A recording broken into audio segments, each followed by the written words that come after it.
Welcome to the CBS Radio Mystery Theater Archives, the only YouTube channel which has the original classic episodes of the CBS Radio Mystery Theater in order with no ads. Thank you for listening, and now, enjoy the show.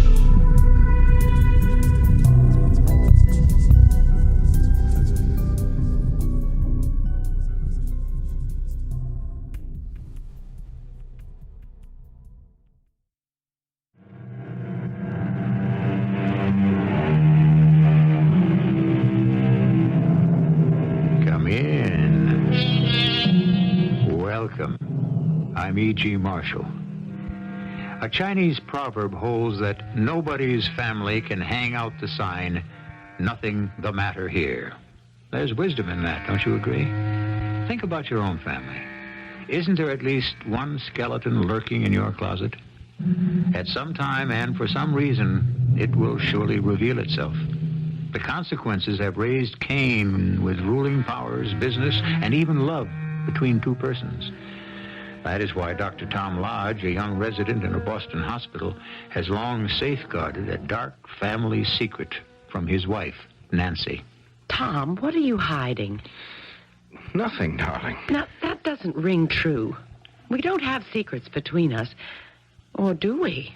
All right, now look, don't get on your high horse. Well, then don't treat me like a child. What have you done? Are you married to someone else? Is there a girl you left behind you? Did you kill someone on a hunting trip? Oh, Tom, please, tell me. I have a right to know.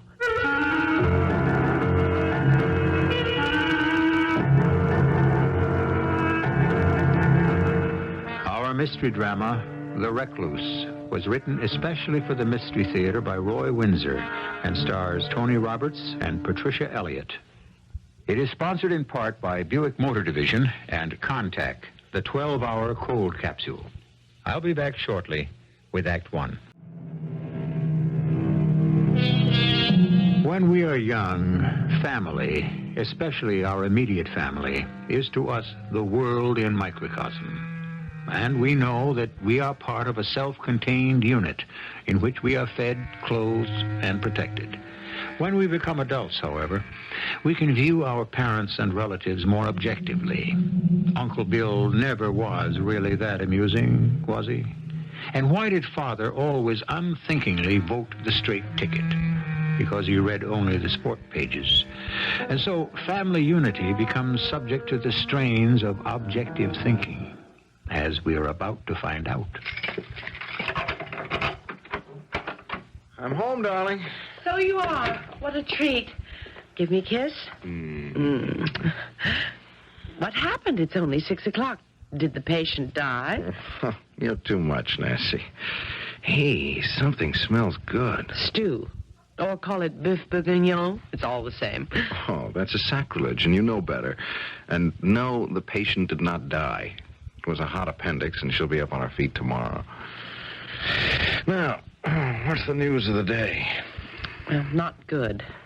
My mother? No, arthritis is wicked, but I don't think it's a killer. No, it's your grandmother in White River. She died this afternoon. Your mother called. I see. Your mother wants us to attend the funeral. She can't. Well, neither can I. I just can't up and leave the hospital. My mother should know that. Well, somebody has to represent the family, and your mother and you are the only living relatives. You can't not go, Tom. You seem so unfeeling. After all, she is your grandmother. I know. Didn't you like her? I thought everyone liked his grandmother. Oh, sure, but... You really adored her, didn't you? Oh, come off it, Nancy. Well, first your mother sounded if she didn't care that her mother had died, and now here you are not caring either and feeling that her death is an imposition. Hey, what are you so worked up about over this old lady? I mean, you never even met her. Maybe I'm lucky. What was Mrs. Schuyler, some kind of witch? No, but... Oh, well, let it go. Why won't you talk about her, Tom? Look, I don't remember her very well. I've kind of lost track. Hey, look, let's have our... Supper will keep. You realize, don't you, that the more you evade the subject, the more you arouse my curiosity. Now, tell me about your grandmother. Well, The Schuyler family's been in White River for hundreds of years, dating from before they built the inn, a place named Riverfront. My grandmother's lived there all her life. An old inn? Oh, like the ones you see on the book covers of Gothic novels? Yeah, something like that. It's on the edge of the river, and it's more than 100 years old. 20 rooms. Most of them were closed off when the inn was closed to travelers. And you explored every one of them, didn't you? As a matter of fact, I did. But you don't remember her very well, isn't that what you said? Okay, Doctor, what's the mystery? There is none. Really. Grandma lived in 3 rooms, never went out. She's been a recluse since my mother and I left. Why? Heartbroken to see you go? No, not exactly. Hey, how about dropping the subject? No, siree. There's a skeleton in the family closet, and I want to know what it is, and I'll find out tomorrow. Pardon? When we reach White River. Now, look. It's all decided. We're driving up for the funeral. But... No but about it. What is this dark secret? It goes to the grave with her. My grandmother's death has laid that skeleton to rest. Forever.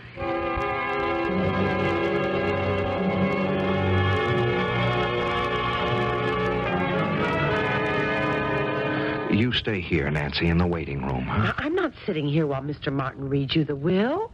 As your wife, I'm entitled to know the provisions of your grandmother's will. Oh, what am I going to do with you? All right. Come in. Come in, Dr. Lodge. Ah, Mrs. Lodge. See? He expects me in his office. It's nice to see you again, Tom. Thank you, sir. My wife, Nancy. How do you do? Hello. Well, sit down, if you please. It's been several years, Tom. Yes, sir. 6. And you're a doctor in a big Boston hospital. Oh, a resident. How interesting. I telephoned your mother. She couldn't be here for the funeral. Yes, arthritis. She's pretty much confined to her house. Yes, so she told me. Well, tasteful service. Simple, but reverent. Thank you for attending, Mr. Martin. Well, your grandmother was my client and a friend. You didn't know her, Mrs. Lodge? No, only by hearsay.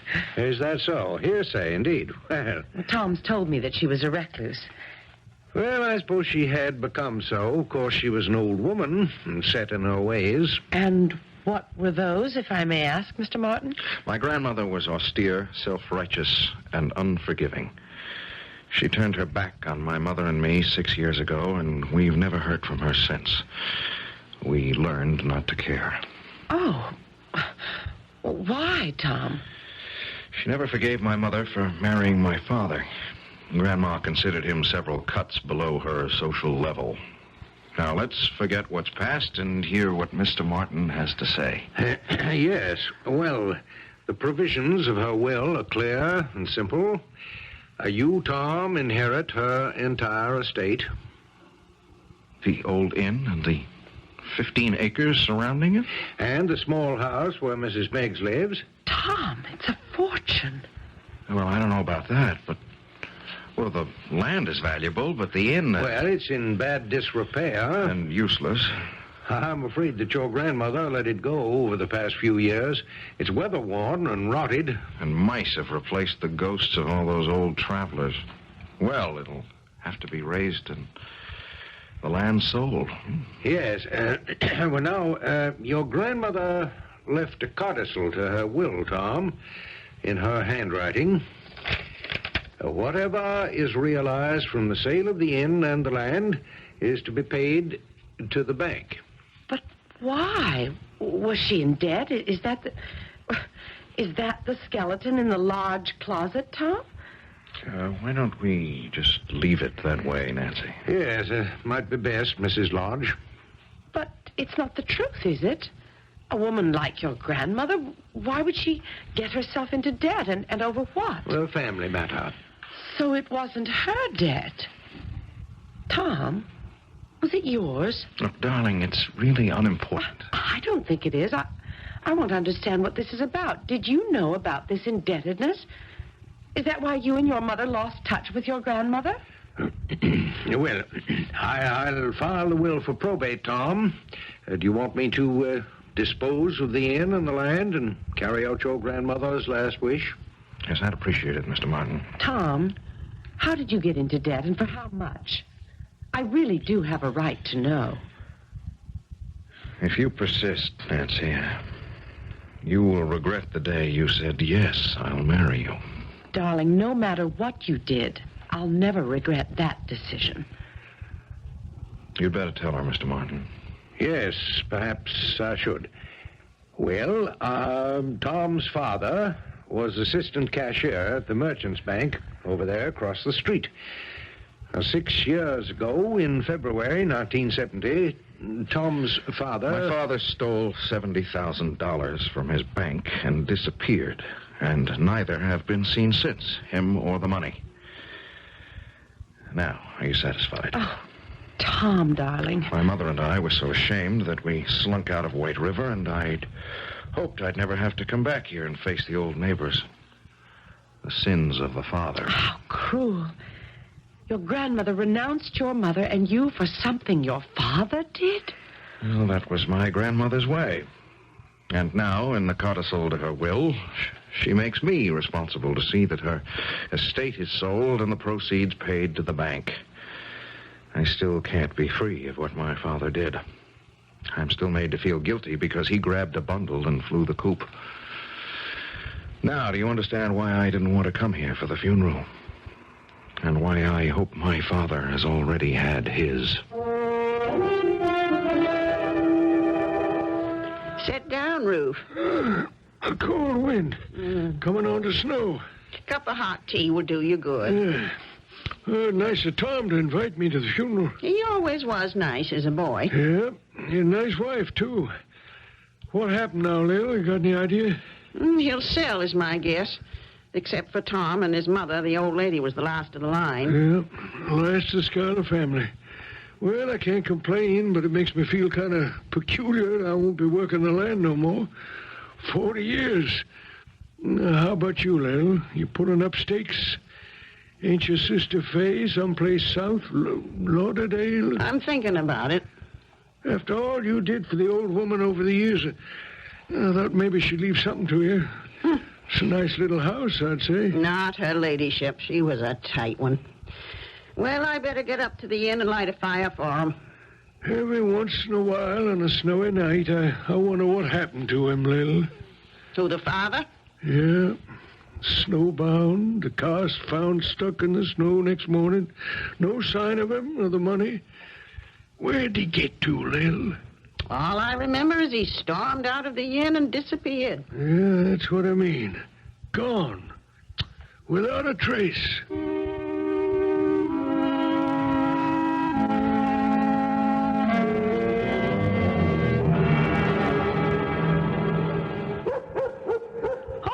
Oh, my goodness. Oh, it's just Roof's dog. I'll chain him up in the barn. Thanks, Mrs. Meggs. Anything else I can do? I left bacon and eggs in the refrigerator and then... No, nothing, thank you. That's fine.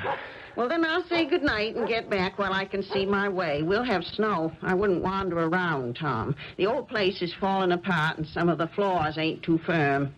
I'll say goodnight. Mm-hmm. Oh, good night. Good night, Good night, Mrs. Ooh, it's creepy. I hate this place. There's been a pall over it ever since what happened. I'll tell you one thing, Nancy. I am not spending the night in this mausoleum. What did happen to your father? How could he have gotten away? Search me. The police went all over the inn for days. There was no trace of him. You lived here as a boy? Yeah, sure. My friends and I used to play games here. You know, hide and seek. I remember those days. And you were the hero. I mean, did you ever hide where no one could find you? Oh, well, there were lots of places. Cubby holes, one room with a false wall, trap doors in some ceilings. Oh. It's a wonder one of us was never found. Maybe that's what happened, Tom. Huh? But did you have a special hiding place? You knew the old inn better than anybody else. Good Lord. The sealed room. The what? Yeah, the sealed room beneath the long clothes closet off the entry hall. Oh, but... No, it's impossible. Is it? If your father couldn't have gotten away because of the snowstorm, he must still be here. Or what's left of him.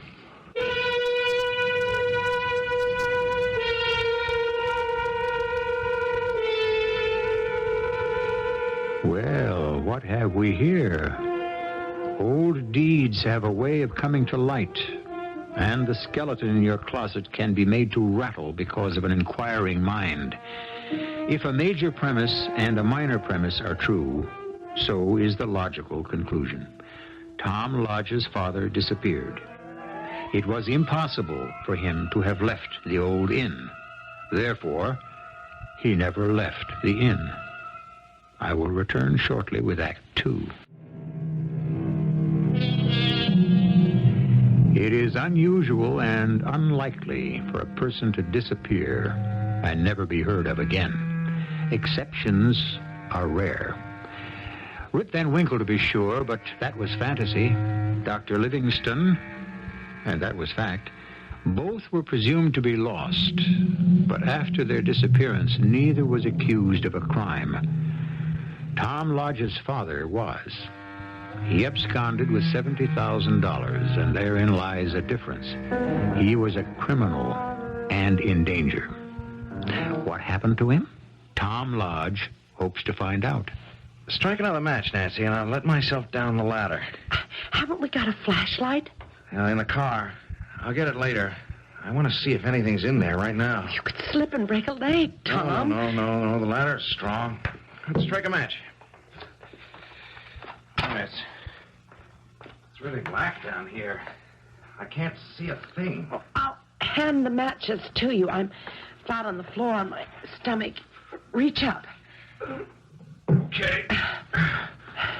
Now, let me see. Oh, darling, be careful. Don't worry.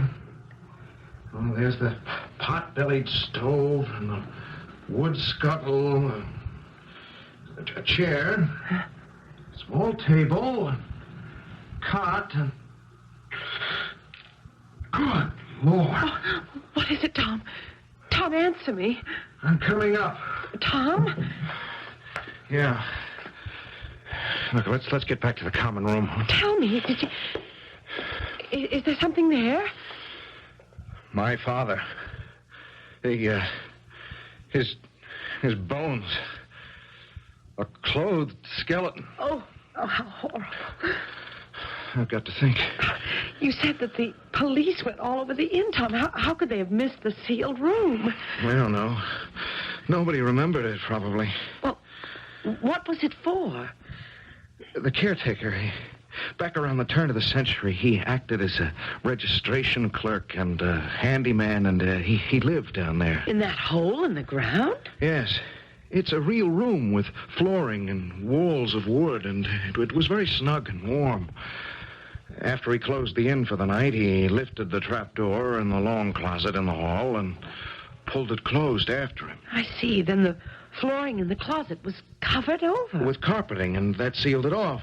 Unless a person knew a room was down there, he'd never find it. But you did, as a boy. Was the floor covered over then? I don't think so. No.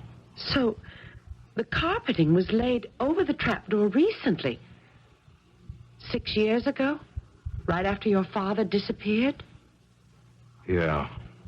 Your grandmother must have known about the room, Tom. Yes, of course. Would Mrs. Meigs have known about the sealed room? I don't know. Why? Well, who was here the night your father disappeared? No one. My grandmother and Mrs. Meigs.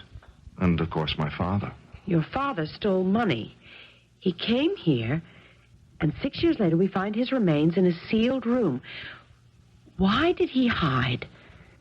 And why did he die? I can't answer those questions, Nancy. We'll never know the answers. I know one of them. He came here and told your grandmother he'd stolen money from his bank. why would he tell her? No idea. What if he'd been dipping into your grandmother's money and was caught and stole from the bank in order to replace it? Oh, that's far out. Well, your grandmother refused the money. That's why she wanted the proceeds from her estate to go to the bank, to help repay a debt of honor. Hey, that's pretty far-fetched, darling. Maybe. I have the answer to another one of my questions. Your father hid here because he couldn't get away. Was he a healthy man, Tom? Yes? Why? How did he die? There he was, safe in the sealed room. Did he have a stroke, a heart attack? Did somebody bring him food? Mrs. Meggs? Could be. Tom, get the flashlight and let's examine that room carefully.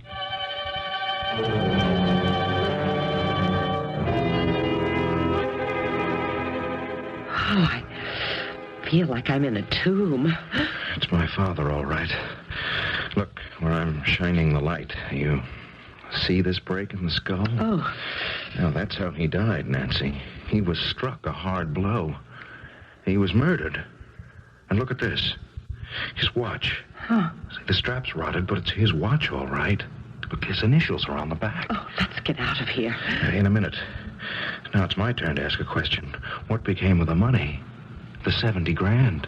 Well, whoever murdered him took it. That was the motive. Yeah, but it was hot money, Nancy. It was hard to use for a long time. And the sealed room would be an ideal place to hide it. Where? Where could it be hidden? And I went over the mattress on the cot. It's not there. And the small closet is empty. Oh, let me see. In the stove? Why not? Tom! How about that? Look at this wad of money. Wrapped in oilskin. Oh, I'm afraid, Tom. Leave that money and close off the room. Well, there's only 15,000. 55,000 is gone. Someone squirreled it away. Tom, let's go back to the hotel and think it through. Okay. I'll telephone my mother. Maybe she'll know the answers to some of our questions. Gee, you are scared, aren't you, darling? Of course I am. Someone committed a murder for money. We found it. If the murderer discovers that we know, he may try to kill us.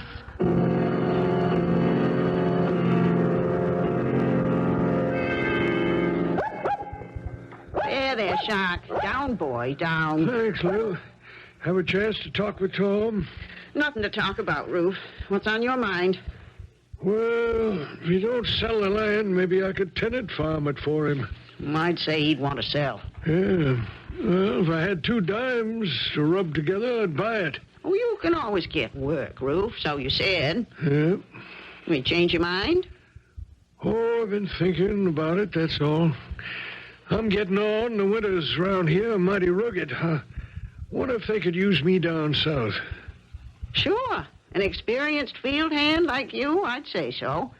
Why, what got you thinking about moving south? I guess you did, Lil. Talking about your sister down in Lauderdale. That's where you're going, ain't it? Oh, I think so. Of course, if the old lady had left me the house. But she didn't.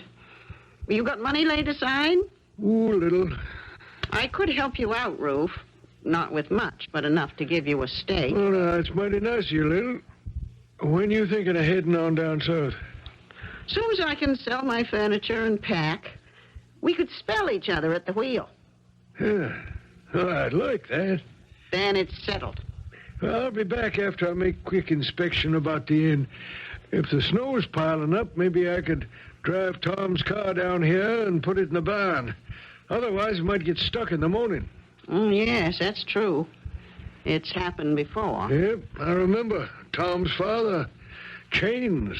That's what you need in heavy snow. Mr. Martin had 'em. The lawyer? Yeah. He left that night around 10 o'clock. I saw him drive away. Chains. That's what got him through. You didn't know he'd been to the inn.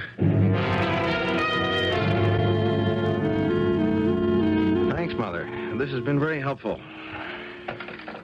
Well? My father did manage my grandmother's money, and he had begun to dip into it. So he dipped into the bank to repay her. That's why he absconded with all that money. How did he think he'd get away with robbing the bank? Oh, who knows? Your grandmother must have been furious. Well, it was through her that he got his job at Merchant's. He must have loved your mother very much. Yes. Well, I'm afraid he wasn't much of a banker. Oh, it's all tragic, and they're both dead because a willful old matriarch couldn't form him into her own image. Well, let's pay a visit to Mr. Martin. I'll turn this money over to him, and he can give it to the bank. 15,000? What about the rest? It's gone. Can't be traced now. I wonder.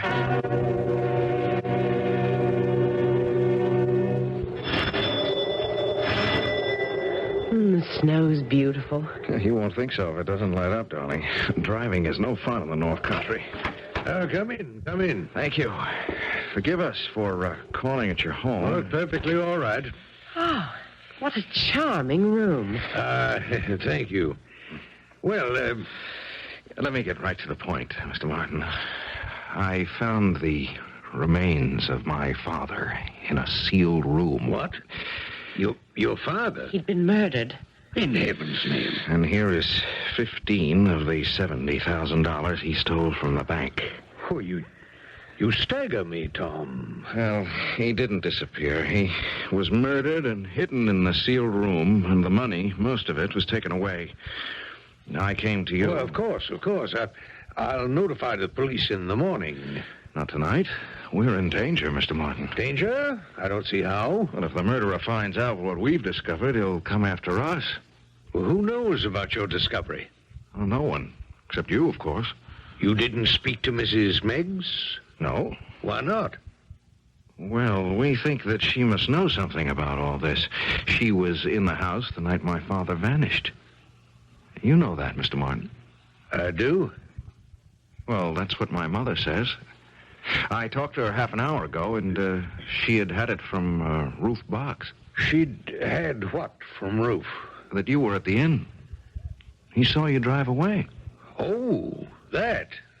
Well, yes, now that you remind me, I'd driven out to see your grandmother, but I left quite early. May I ask a question?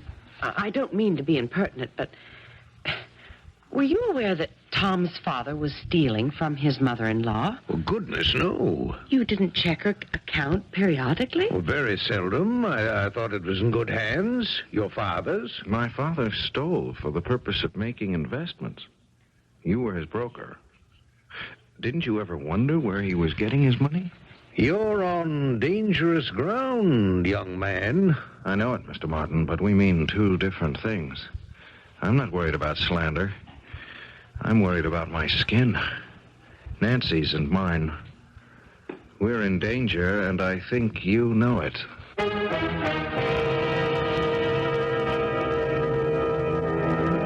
200 years ago, Samuel Johnson remarked, "There is nothing which has been contrived by man, through which so much happiness is produced, as by a good tavern or inn." True enough. All gone now, swallowed up in progress, including Riverfront, an old New England inn which has now divested itself of a murder and its remains.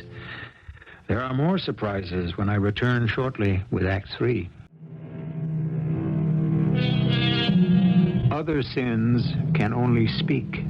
Murder shrieks out. That metaphor by John Webster from his 16th century play, The Duchess of Malfi, best expresses the repugnance we feel when we learn that someone has been murdered. Murder cries to be solved. And Dr. Tom Lodge confronts one, that of his long-missing father.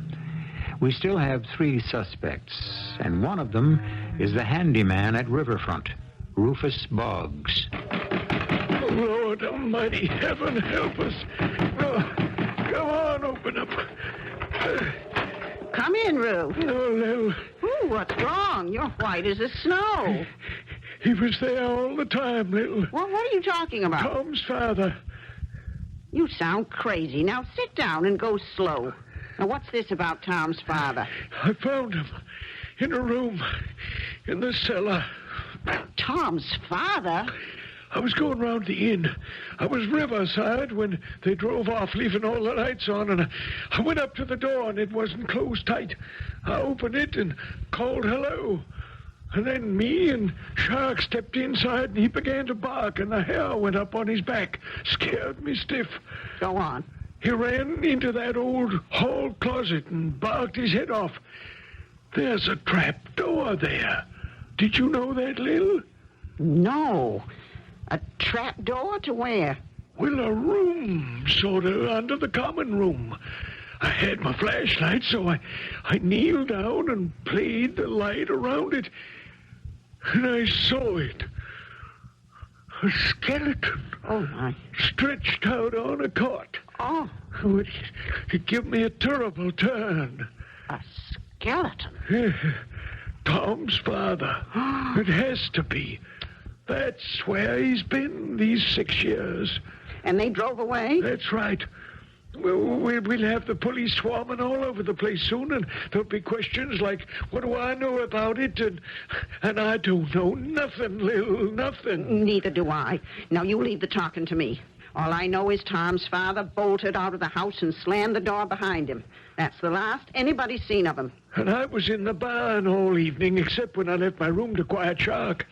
And that's when I seen Mr. Martin drive away. His car, anyway. Well, we better go back up there, Ruth. What for? Well, they found out the murder. He was murdered. Well, that's my guess. The man wouldn't just stay in there and starve himself to death.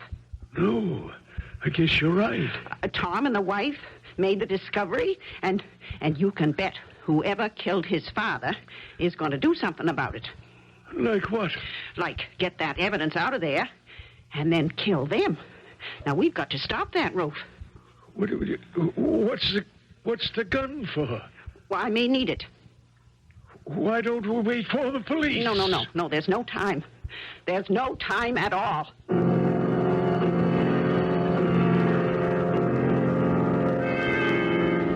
There was a message at the hotel desk? Mrs. Meggs telephoned. She has to see me, and she's driving into town. When did she call? Half an hour ago. Sure to be here any minute. You were pretty rough on Mr. Martin, darling. Yeah, but his role strikes me as funny. I mean, funny odd. Look, he was my father's friend and broker. He must have wondered where the money was coming from for those stocks my father bought. On the other hand, people up here pretty much mind their own business. Oh, it's all very confusing. Not all of it. There was a murder. Mrs. Meggs. Ah. Oh, Tom, the most dreadful things happened. Ruth's killed himself. Oh, no. Killed himself? You found him out, and that's why he did it. You found the room and the skeleton. Where did you find Ruth? At the inn. The door was unlocked. I went in with Shark and turned on the light. And there he was, Ruth stretched out on the floor, dead, shot in the head. I near fainted. I ran back to my house. I didn't know what to do. You didn't call the police? Well, I phoned you. Well, then I chained Shark in the barn and went into Ruth's room. And I found the money. He had hidden it in his room? Well, not all of it. Just about $5,000. I can't believe it, Tom. I can't believe it. I brought it to give it to you. Ruth Boggs. He was such a gentle old man. Gosh, I don't believe it either. He killed himself because he was found out. Yeah. Well, I guess that should clear up the mystery. You'd better stay here in the hotel, Mrs. Meggs. I'll get you a room. No. I'll go back and be there when the police come. And the ambulance. I'm half out of my head with grief, Tom. Yes, it's a terrible shock, isn't it? Well, we'll be out in the morning if we can get through. Oh, they'll have the roads cleared. Never fear. Well, I don't know what to say. Good night. That's a blow. Ruth Boggs. Gosh, I've known him since I was a little boy. Kind and patient. He was a little slow, but he was a good man. He must have gone off his trolley. Mrs. Meggs is a liar. Nancy, your imagination... It's lucky for you I've got some. Ask yourself a few questions, darling. From what you remember, did Ruth ever go into that inn? Oh, well, rarely. But, he saw us drive off, and maybe we left the light on or something. So he goes in, finds the skeleton, and shoots himself? Well, that's what Mrs. Meggs says. His dog is always with him? Sure. So the dog went into the inn with him? Go on. Then how come Mrs. Meggs heard the dog howling outside? Yeah. Mrs. Meggs had said goodnight to us. Why did she want to return to the inn? Not for the reason she gave, Tom. I think Ruth told her what he found, and they returned to the inn together, and she shot him. Oh, that's crazy. Is it? What about this? Where did she find the $5,000? In his room. Just like that?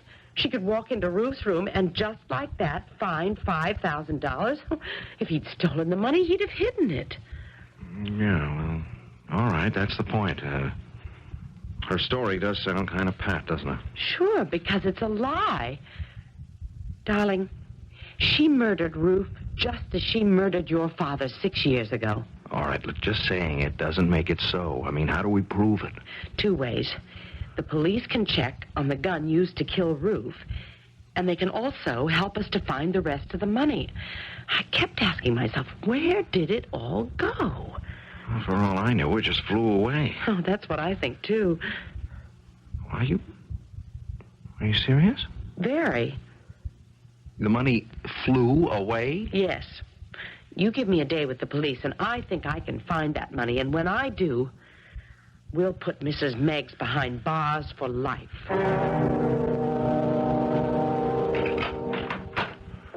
Nancy, where have you been? I've been worried to death. I told you where I'd be, darling, with the police.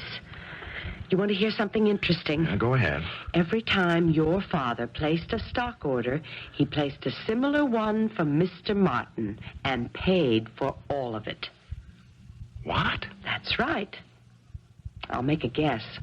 Your father and Martin were in collusion. Your father used your grandmother's money with Martin's tacit approval. You mean the two of them were dipping into the old woman's funds? That's what it looks like to me. Your grandmother demanded an accounting, and to repay her, your father robbed his bank. Oh, gosh, it gets worse and worse. But it's going to get better and better, darling, because the police have supplied me with 2 very helpful pieces of information. The gun? Yes, they traced the gun. Rufus Boggs never had a handgun as far as the police can tell, but old man Meggs did, and he had a permit to carry it.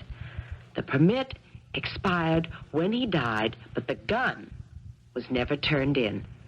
It was Meggs's gun, which was used to murder Rufus. Well, that should clinch it. Without question, she murdered Ruth. But what about your father? Were the police helpful there? Oh, very. Did you know that Mrs. Meggs has a sister living in Fort Lauderdale? No. Well, she has, and they are very regular correspondents. Remember what you said, Tom? That maybe the money just flew away? Yeah? Well, it did. Can't you guess? You're telling me that... Exactly. Now, let's call on her and see if she doesn't fall apart. Well, it's still beyond me. Killing your father and then taking his own life. Is that what you think he did, Mrs. Meggs? Why, it's plain as the nose on your face, Tom. Well, why would a man shoot himself unless he was guilty of some terrible crime? I guess you're right. I've decided to sell the estate, Mrs. Meggs, because I'm tied down in Boston, and I just couldn't manage the place from there. I'm sorry about that. You've lived here... Rent-free for over 30 years. That was part of the agreements when Meggs and me moved out here. Yes, I know. Well, if you would like to stay on... No, thanks. I don't want charity. Have you thought about what you're going to do? Well, Meggs left me a little insurance, and I kept it tucked away. I might move to where it's a little warmer than up here. Arizona, maybe. Not Florida?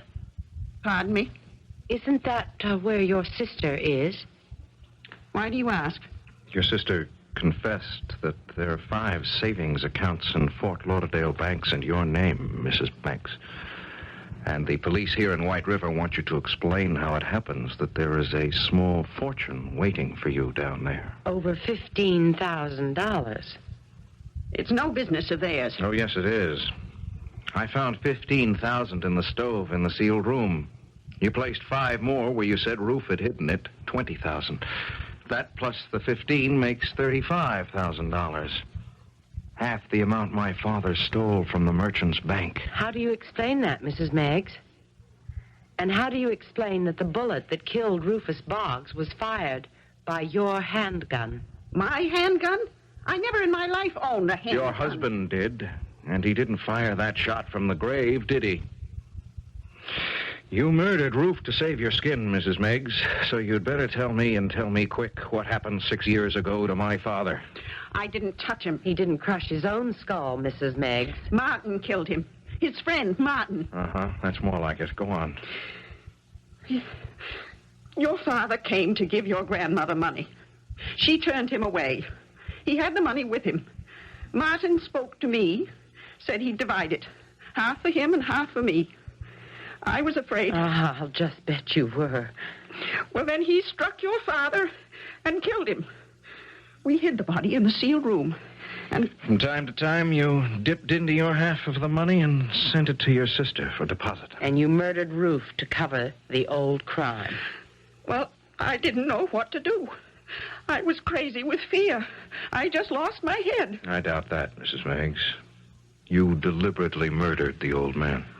Tom, please, be merciful. If you and Martin don't hang for the crime, the court will be merciful. You're cold-blooded killers. You deserve to die.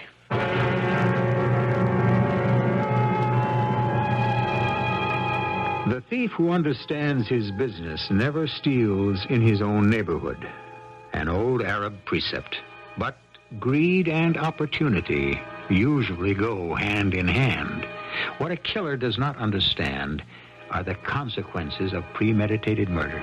Not for the victim, but for his relatives and friends. There are degrees of crime, from petty thievery to grand larceny. But murder is the worst and most repugnant. I will draw the curtain on the recluse when I return shortly. Tom Lodge and his mother had lived for 6 years under a pall of shame. But then 2 deaths lifted the curtain, and the truth was revealed. What Tom's father did was wrong. What was done to him was worse. I can report with pleasure that Mrs. Meggs and Martin were sentenced to prison for life. And for all I know, they are still there, still a burden to taxpayers like you and me. Our cast included Tony Roberts, Patricia Elliot, Francis Sternhagen, and Court Benson. The entire production was under the direction of Hyman Brown. This is E.G. Marshall inviting you to return to our Mystery Theater for another adventure in the macabre. Until next time, pleasant dreams.